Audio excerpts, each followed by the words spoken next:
Bem-vinda ao The Debate. Hoje vamos analisar a jornada financeira da figura bíblica de Jacó. A grande questão aqui é a seguinte: a atitude dele com o tio, o Labão, foi uma visão de empreendedor, algo aplicável até hoje? Ou foi simplesmente a única saída que ele tinha diante de uma situação de exploração clara? Exato. Para mim, a decisão de Jacó representa, sim, um rompimento fundamental com essa mentalidade de assalariado que muitas vezes limita a prosperidade. Já eu vejo um pouco diferente. Para mim, a ação de Jacó não foi bem uma crítica ao conceito de salário, mas sim uma proposta de remuneração variável. Uma estratégia que foi forçada, pelas circunstâncias de ter um empregador, completamente desonesto. Nos agiu como um funcionário exemplar, sabe? Ele é descrito como pacato, ou seja, bem acomodado. Sua ambição era mínima, pedindo a Deus só pão para comer e roupa para vestir. A virada de chave para mim acontece quando Labão pergunta sobre o pagamento e ele responde de forma direta: nada me darás. Ele recusa o salário fixo. E essa é a diferença crucial, né? O assalariado troca tempo por dinheiro, sempre com um teto. Jacó parou de vender o tempo dele e começou a criar um sistema que gerava valor para si mesmo. E o resultado? Em 6 anos, ele se tornou mais rico que o próprio patrão. Isso é um princípio atemporal, não acha? Eu entendo a leitura, mas eu acho que ela ignora o contexto de exploração extrema. Jacó não rejeitou a ideia de ser pago. Ele rejeitou ser pago por um homem que, segundo o próprio texto, já tinha mudado o salário dele 10 vezes. A situação era insustentável. A proposta dele não foi trabalhar de graça, foi um novo contrato. Ele especifica, os animais de certas cores será o meu salário. Isso é a definição de remuneração por resultado, uma forma de se proteger. E o mais importante, que a gente não pode deixar de lado, é a intervenção divina. Um anjo aparece para Jacó e diz: tenho visto tudo que Labão te fez. A prosperidade dele foi, também, um ato de justiça divina.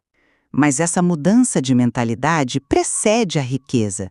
A prosperidade só começa quando ele ousa rejeitar a estrutura imposta. A pressão externa existia, claro. Sim, mas... Fascinante aqui é a audácia. Isso, para mim, é a essência do empreendedorismo. Mudar as regras do jogo, em vez de só jogar melhor. Mas essa mudança de mentalidade não surge do nada, certo? Ela foi uma consequência direta da exploração, uma necessidade para sobreviver à desonestidade do Labão. E eu discordo que ele aboliu a estrutura. Peraí. Logo depois de dizer nada me darás, ele faz uma contraproposta detalhadíssima. Isso não é um manifesto anti-salariado. É uma negociação de mestre, feita por alguém que estava encurralado. Como a gente pode tratar isso como um modelo de negócios universal, quando o próprio texto acredita o resultado a uma ajuda sobrenatural? Você não acha que isso torna o caso de Jacó, assim, único e não um modelo replicável? É um ponto válido. Mas eu vejo a intervenção divina como uma consequência, não a causa primária. A ajuda veio depois que ele demonstrou a coragem de mudar a própria condição, de assumir o risco, entende? A fé e a ação andaram juntas.